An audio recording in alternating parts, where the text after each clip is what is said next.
Adult friendships aren't hard because you're busy. They're hard because you've been trained to overfunction. You picked it up from childhood, from school, from being the dependable one at work, from the invisible job you do in every room. You hold it all together. And I need every one of you listening to hear me right now. If it's always you initiating, it's not a friendship, it's a habit. How often are you the planner, the checker in, the let's get something on the calendar machine, the hey, just thinking of you, text factory, the person who keeps the group chat alive with memes and weather reports because otherwise it flatlines? How often are you carrying the whole thing on your back while telling yourself this is what adult life looks like? Let's get really honest. You're not just tired, you're resentful.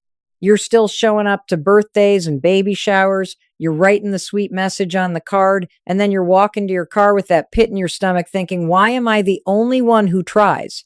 You're lonely inside a full calendar. You've got 3 dinner plans and a yoga class, and somehow you feel like no one really sees you. The quiet humiliation of being left on, read by a friend you've Venmo'd for, cooked for, listened to cry on your couch at midnight. You're scrolling the text thread, reading your last 5 blue bubbles, and you're like, am I invisible? Am I too much? Or worse, am I not enough? Listen to me. You can love people and be exhausted by them. Both can be true. You can miss someone and still stop chasing them. That's not cruel. It's clarity. Because when you're the only one initiating, you're not maintaining connection. You're maintaining a pattern. And that pattern is expensive. It drains your energy, it erodes your self-respect, and it trains the people around you to give less while you give more. That is not being easygoing. That is you doing the emotional labor of an entire friendship and calling it normal. So here's what we're going to do. We're going to stop forcing connection and start revealing the truth. We're going to use the let them framework. Let them be who they are. Let them show you their capacity, and we're going to pair it with one big move. You raise your standards for your time and energy. Not as a punishment, not as drama, but as the system that protects your life. And because I don't want this to be theoretical, I'm handing you 3 exact scripts so you're never guessing again. Script 1, the clean invite that preserves your dignity. Script 2, the follow-up that stops the chase cycle. Script 3, the release, how to let a friendship fade without bitterness. This is the moment you interrupt the habit. You stop carrying what isn't yours. You shift from please pick me to I choose people who choose me back. I love you and I believe in you. Let's get to work. Here's the diagnosis, and I need you to let it land. Overfunctioning in friendship looks like this. You anticipate before anyone asks. You accommodate before anyone considers you. You manage the emotional temperature of the room like it's your job. And you take responsibility for the entire momentum of the relationship. You're the calendar, the reminder, the apology, the Uber, the therapist, and the entertainment. You pre-write the excuse they might use to cancel so they don't have to feel bad. You phrase everything as a question with 6 escape hatches, no pressure. We can totally do another time. Honestly, it's not a big deal while you suffocate under the weight of being the one who keeps the whole thing alive. That is not you being thoughtful. That's you playing project manager for adults who are capable of pressing call or typing, hey, miss you. How about Thursday? And why do you do it? Because of people pleasing. You would rather be quietly disappointed than risk being too much by asking for reciprocity. You put on the costume of easygoing because you're terrified that a direct ask will expose you as needy. You swallow the ask, you swallow the feelings, you swallow the resentment, and you call it being chill. But hear me, choosing resentment over risk is not kindness, it's self-abandonment. You think you're avoiding drama. You're just relocating it inside your chest. There's an invisible contract running your friendships, and nobody but you signed it. It says, I'll keep showing up, I'll keep planning, I'll keep carrying this for both of us, and one day you'll notice and step up. The one-day wager, that fantasy IOU, is how you end up in limbo for months and years. You're investing on speculation, you're gambling your time against someone else's potential, and you keep extending the deadline because you don't want to face the truth that's already here. Meanwhile, you're training them without meaning to that they can contribute less and still have full access to you. Adulthood pours gasoline on this. Jobs, kids, partners, aging parents, limited bandwidth. When time gets scarce, the overfunctioner panics and doubles down. You ramp up the check-ins. You send the long update with 3 date options plus backup options plus a DoorDash gift card when they cancel. You bend your schedule like a pretzel because they're going through a lot. Guess what? So are you. And the more you give to prevent loss, the more you position yourself as the concierge of the friendship instead of a friend in an equal seat. This is the honest truth. Adult friendship gets painful when you confuse being easygoing with being responsible for the entire friendship. One is relaxed, the other is self-erasure with a smiley face. Loving yourself isn't a feeling, it's a job.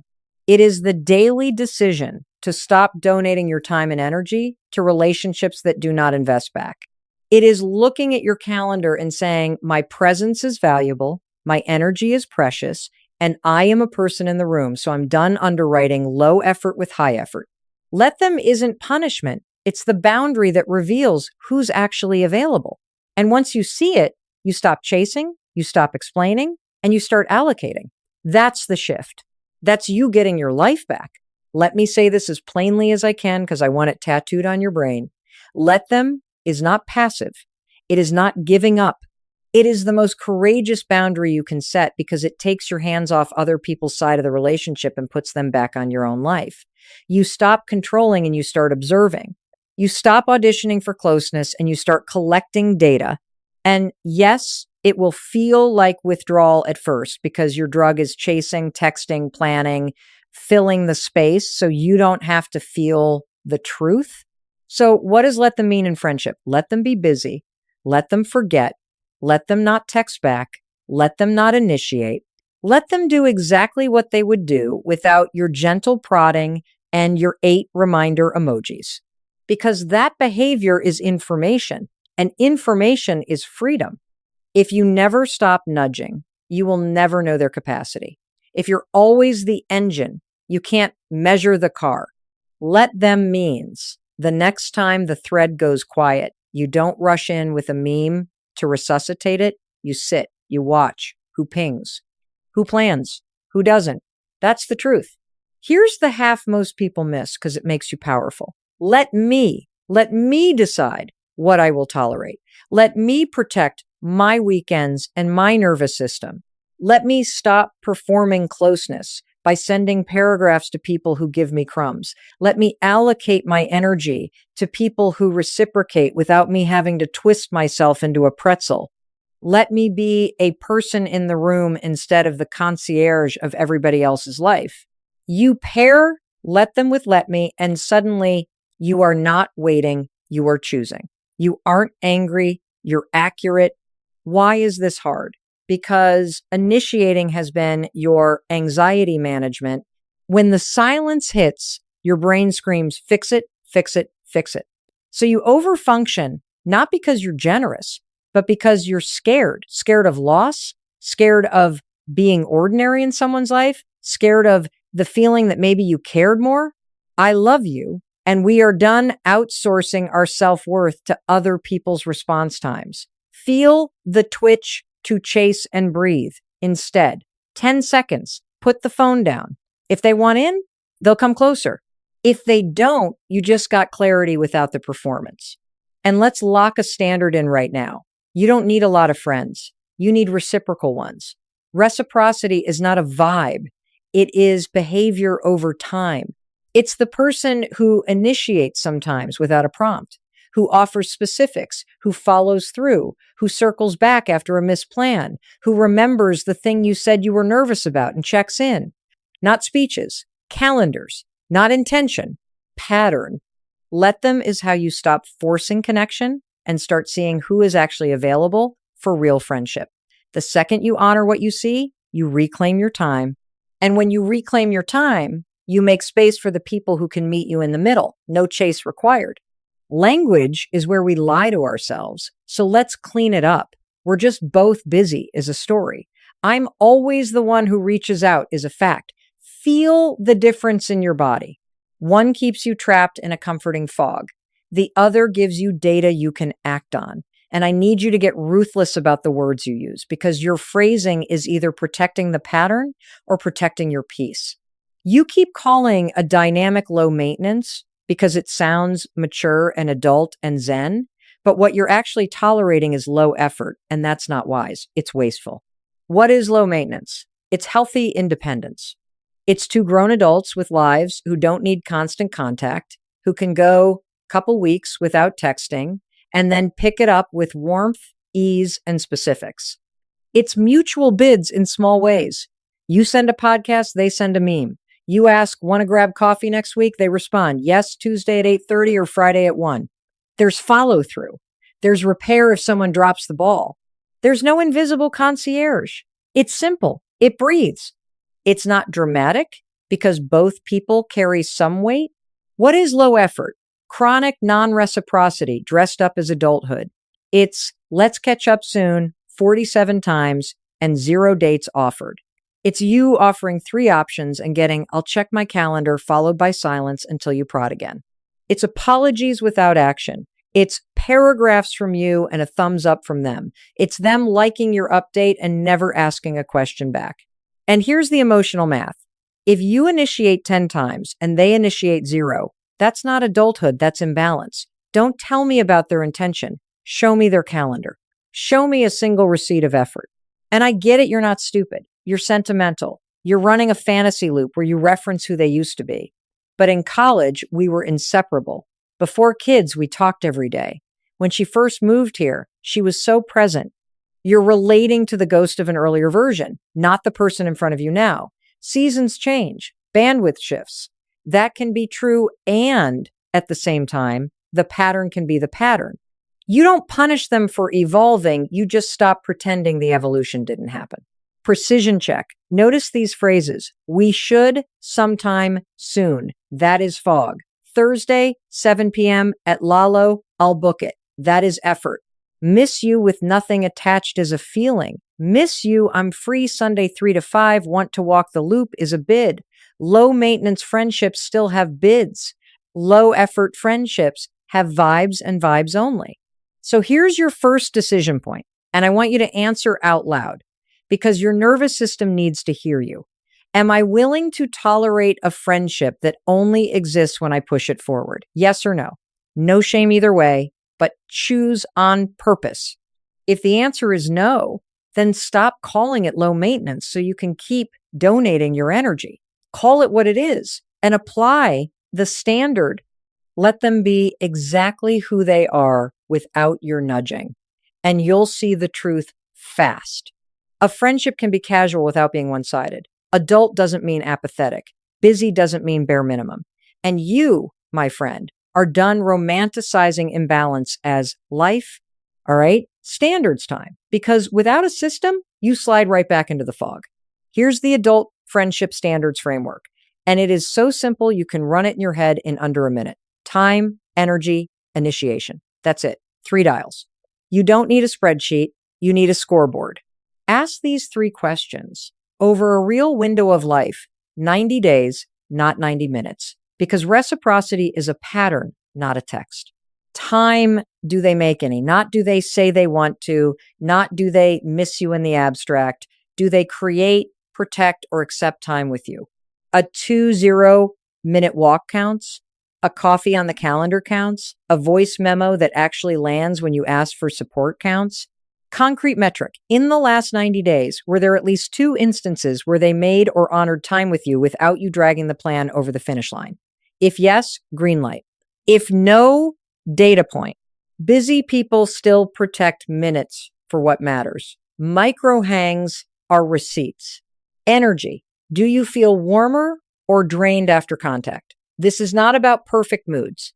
It's about the net effect. Do they ask a question back? Do they hold a thread when you share something vulnerable? Do they own their impact if they drop a ball? Quick test. 2 out of 3 recent interactions left you lighter, seen, or steady green. If most touches leave you tense, small, or hustling to be interesting, that's a red flag. Promises are air. Your nervous system is the audit. Initiation. Do they ever reach for you? Please hear this, because a lot of you overfunctioners twist this one. Initiating is not constant texting or daily check-ins. Initiating is evidence. It saw this and thought of you. It's, I'm free Thursday after 6, want to catch up. It's, I had to cancel and I'm bummed. Can we do next Wednesday? I'll book it. Metrics. In a 90-day window, at least a third of the touches came from them, or they proactively rescheduled within 72 hours when something fell through. If you stopped initiating for 30 days and the friendship flatlines, that's clarity, not cruelty, clarity. Now, put it together. Score your top 5 relationships. Time, energy, initiation. Green, yellow, or red. 2 greens and a yellow. Okay? Curiosity and a small bid to test capacity. 1 green and 2 reds. Stop overgiving. Move them to acquaintance energy. 3 reds. Release the fantasy and reclaim those hours. This isn't punishment. Standards are not a guillotine. They are guardrails. They protect you from the quiet poison of resentment. And I want you to hear this with love. Resentment is usually your boundary telling you, I am violating myself. They're not a villain, you're overfunctioning. Raise the standard, the resentment drops. This is your operating system now. Behavior over excuses, patterns over promises, months over moments. And when you see what you see, you act accordingly. Which brings us to the next piece, because clarity without language keeps you stuck performing hints. You need words that are clean, confident, and specific so you can invite, follow up, or release without chasing. I've got the exact scripts. Let's go get you the sentences.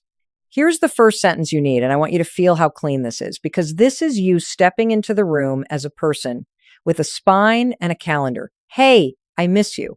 Want to grab coffee next week, Tuesday or Thursday? Period. Send. That's it. No essay, no TED Talk, no 14 emojis, and a preloaded apology.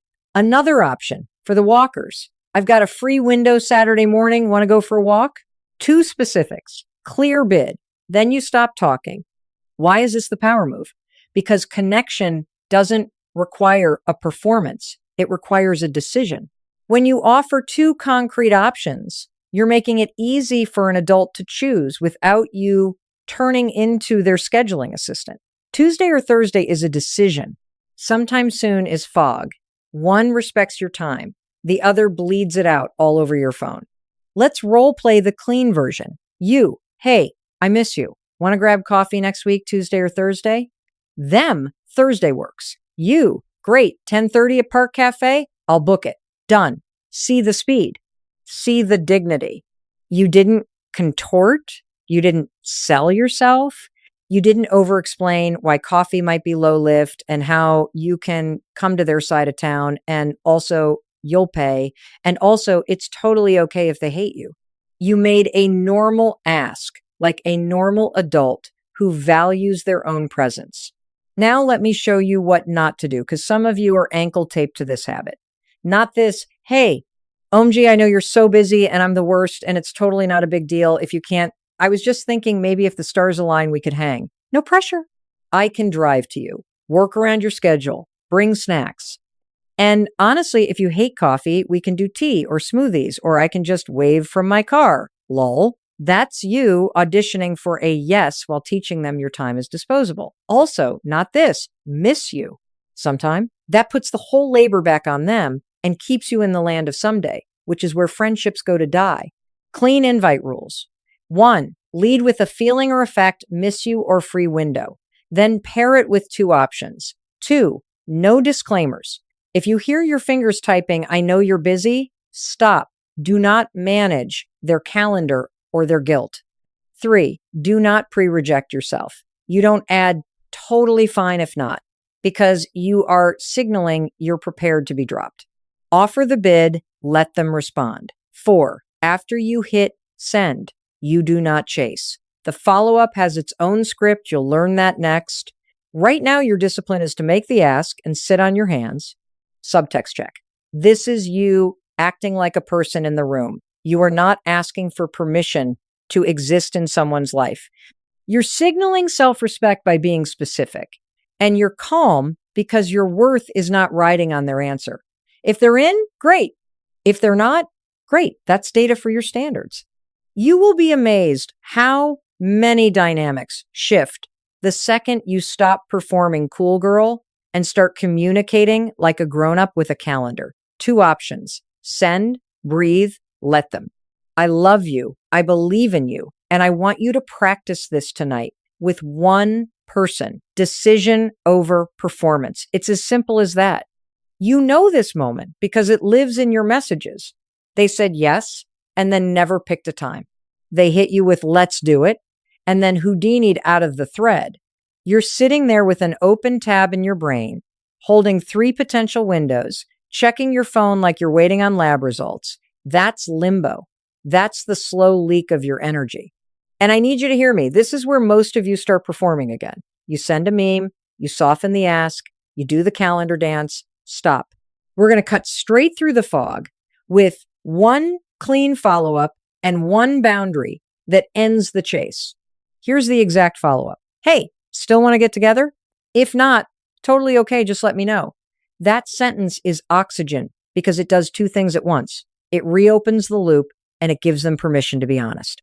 Then you add the boundary that changes everything. I'm free X day time. If it doesn't work, we'll catch it another time. Send it. And then this is the muscle you stop initiating after that. Let's role play. Scenario 1, best case. You send, they reply, yes. Thursday at 6, you, great. 6 p.m. at Lalo, I'll book it. Done. See the speed? See the dignity? 0 contortion. Scenario 2, the squirmy one. You send, they say, this week is crazy. Sorry, with no option. You, all good. I'm free Saturday 10 to 12. If it doesn't work, we'll catch it another time. That's it. If they don't bite, you do not keep tossing dates like confetti. Scenario 3, silence or a thumbs up to your follow-up. You wait. No second nudge. No just bumping this. Because the absence of a plan is the plan. That's let them in action. They are revealing their capacity without your propping. Why does this work? Because ambiguity is the parasite that eats your time. And this language starves it. Still want to get together is clear. If not, totally okay, just let me know, invites a no without shame, which is how you get out of purgatory. I'm free X day offers one concrete window. If it doesn't work, we'll catch it another time. Communicates, I won't orbit your schedule for weeks. The subtext is powerful. I respect your life and I respect mine. I'm available, not waiting. Now coach your nervous system through this because I can feel some of you sweating. You're not being needy, you're being clear. Needy is, I can't be okay until you pick me. Clear is, I'm closing this loop either way. Clarity is kindness to both of you. It protects your energy, it prevents quiet resentment, and it stops you from making someone a main character who barely has a cameo in their own text. You are a person in the room. You prefer a clean no to a fuzzy maybe. Say it out loud. I choose clarity over limbo. Tactical rule. After you send the boundary line, you don't initiate again. If they come back with a real option inside a reasonable window, beautiful, book it. If they don't, you've got your data. No villain, no drama, just standards. You're reclaiming weeks, not minutes. Send the follow-up to the one person who's been floating in your messages. Then breathe. Let them, and hear me in your ear. I love you. I believe in you. And your time matters too much to waste it in friendship limbo. Okay, so what happens when you send the clean invite, you send the clean follow-up, and the data is the data? No plan, no effort, or a pattern you can't unsee.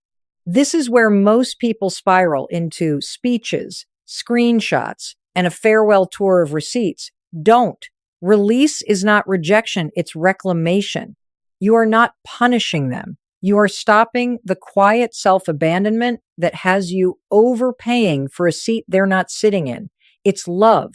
Love for them as they are, love for you as you are, love for reality. There are 2 ways to do this, and I want you to choose based on proximity and history. Option A is the silent release for chronic non-reciprocity. It's a standard, not a stunt. You say to yourself out loud because your nervous system listens when you speak, I'm going to stop initiating and let reality be reality. then you do exactly that. You stop pinging. You mute the thread. You take their birthday out of your mental project plan. If they reach out with a real plan, great, meet them in the middle. If they don't, that's the relationship calibrating to its true level without you propping it up. No grand exit. No cold shoulder theatrics. Just gravity. Option B is the spoken release for closer friends, where you want to honor the bond and your bandwidth. You deliver it clean and calm. I care about you, and I've noticed I'm usually the one reaching out. I'm going to take a step back. If you want to make plans, I'd love that. That's it. Notice the language. I care about you warmth first. I've noticed ownership, not accusation. You didn't say you never. You said, I'm usually the one, which is specific and true. I'm going to take a step back. You're introducing an element of, I won't be here doing the same dance forever, which is honest, not hostile. If you want to make plans, I'd love that door's open, but it swings both ways now. What don't you do? You don't dump your diary in their lap and call it closure. You don't litigate history. You don't hit them with, after everything I've done for you. Emotional hygiene is the rule. No scorekeeping speeches, no character assassinations, no subtweets, no soft block victory laps. You are not trying to win a case. You are trying to protect your life. The more words you use, the more you signal you're negotiable. You're not. You're clear. Now, the part we skip because it's tender, you might grieve. You might cry in your car. You might feel phantom reach for my phone moments and realize you're mourning a season, not a villain. That's normal. That's healthy. Identity shift always comes with a dip. You were the chaser. Now you're the chooser. Breathe. Move your body. Put that freed hour into a walk, a class, a community event, a small bid with someone new. Space is not emptiness. Space is an invitation. Say it with me. Releasing a one-sided friendship is not rejection.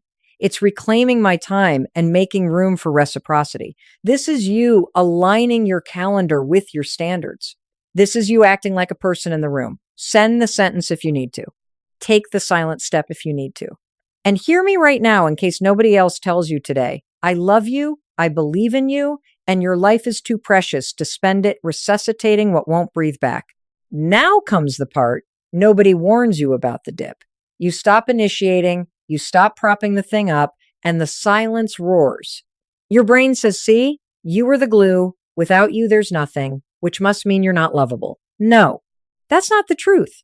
That's your nervous system withdrawing from its favorite anxiety medication, chasing. For years, the little hit of sending the text, offering the plan, patching the hole, that was how you soothed the panic. You took the bottle away. Of course there's discomfort. Of course there's space. Breathe. The emptiness you feel isn't evidence you did the wrong thing. It's evidence that you finally made room. Let's get accurate about what this feeling is and is not. Loneliness is a signal to build. It's your life saying, hey, create, put some structure here, add people and places where bids can happen. Incompatibility, on the other hand, is a signal to stop investing. It's data over time that the effort is one-sided. The energy leaves you drained. The initiation is always you.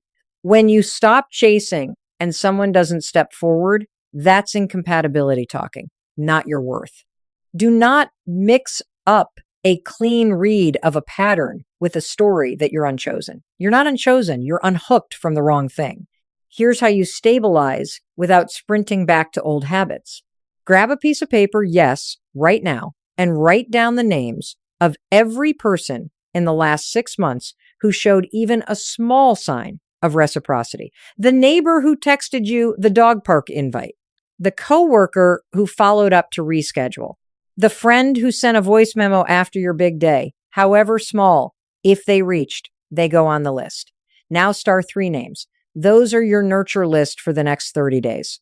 One simple bid per person per month.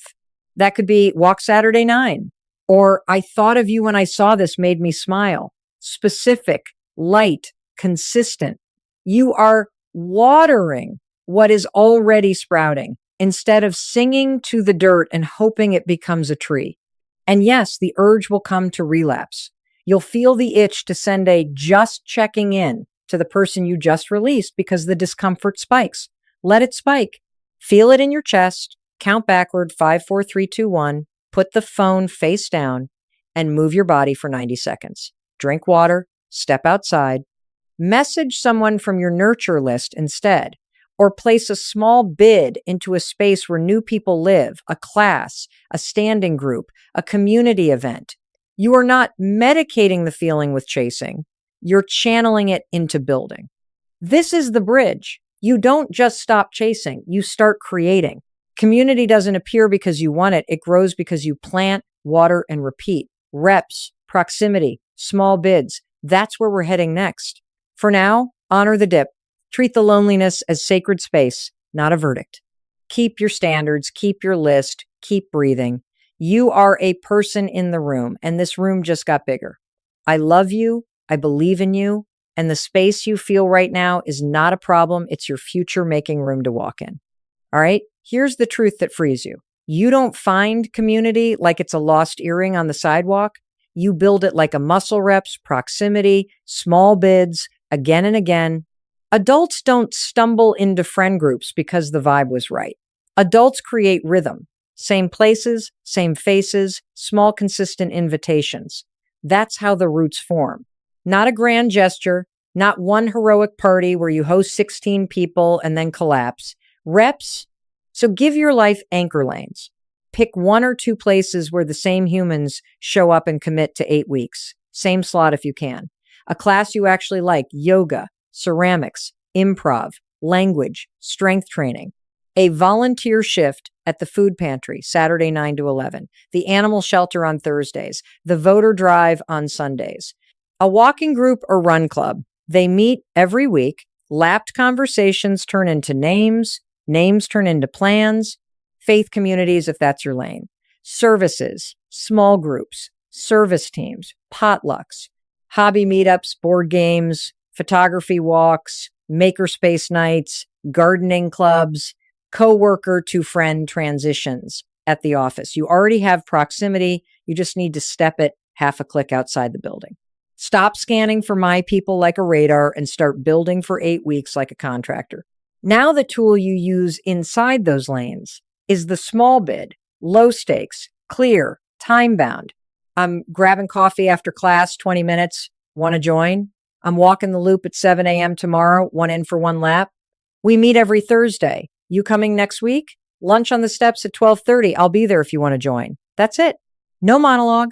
No, we should all do a weekend away. You're testing reciprocity without overinvesting. You're matching energy, not forcing intimacy. If they bite, you add 1 more rep. If they don't, beautiful. You saved your energy and you keep moving. Why does this work?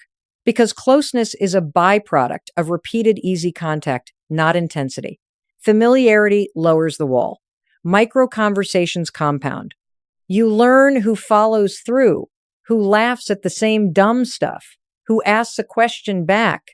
You let friendships earn deeper access over time instead of granting first-class status to a stranger because you trauma bonded over a parking lot rant. Standards meet reality here. Time, do they make any? Even 20 minutes. Energy, do you leave lighter? Initiation, do they ever reach or reschedule? Green lights, you invest. Red lights, you release. No drama, just data. Make this operational right now. Choose 2 lanes for the next 8 weeks. Put them on your calendar like workouts. At each lane, make 1 small bid, then let them. If they reciprocate once, you offer a second bid the next week. If they don't, you don't chase, you rotate your bids to another familiar face. 2 small bids a week, 8 weeks straight. That's 16 clean reps. Watch what compounds when you stop auditioning and start repeating. This is how adults build community. Reps, proximity, small bids, standards, not magic, rhythm. You are a person in the room. And when you show up on purpose, the room starts to feel like home. I love you. I believe in you. And your people are not missing. They are 1 rep away. Go put them on your calendar. This is the line in the sand moment. Hear me and say it with me because identity is a decision. You rehearse. I am not available for one-sided anymore. Not available in my calendar. Not available in my messages. Not available in my nervous system. Loving yourself isn't a hallmark feeling. It's resource allocation. It's you allocating your time and energy to people who meet your standards. Time, energy, initiation. That's love in motion. That's self-respect on the calendar. You know the arc now. You disrupted the chase habit. You saw the truth of overfunctioning and people pleasing and how it kept you in limbo, exhausted and resentful. You learned let them not as passivity, but as a boundary that reveals who's actually available. You got the 3 scripts that keep your dignity intact: the clean invite, the clean follow-up, the clean release. You braved the loneliness dip without sprinting back to perform for crumbs. And you started building like an adult reps proximity, small bids, so connection has a chance to compound. That's the whole playbook. Pattern spotted, pressure dropped, standards installed, language applied, space made, community built. Now lock it in with a personal rule. You can run without thinking. I initiate once, I follow up once, and then I release. That's it. That's your operating system. One clean ask, one clean check-in. If there's no move toward you, you let gravity do what it does, and you pour that hour into someone or something that pours back. You will be tempted to add a just one more. Don't. You are not a concierge. You are a person in the room. And if someone can't meet you there, that does not mean you're too much. It means you are finally asking for normal reciprocity. Adults who want friendship make time, match energy, and reach. You don't need to be chosen by everyone. You need to choose friendships that choose you back. Out of 8 billion people, you're not auditioning for all of them. You're building a table with a few chairs for the ones who show up and sit down. There is urgency here. Your time is a non-renewable resource. I can't get it back for you. No one can. So let's stop spending it where there are no receipts of effort. Standards are not punishment. They are protection. They protect your joy, your focus, your emotional bandwidth, and the future friendships that need room to land. So here's your move today, not tomorrow. Pick the one sentence you've been avoiding and send it in the next 30 minutes. The clean invite, the clean follow-up, or the clean release. One sentence and your life shifts because you shift. I love you and I believe in you. You are a person in the room. Decide that you're unavailable for one-sided. Allocate your life like it matters because it does, and go choose the friendships that choose you back.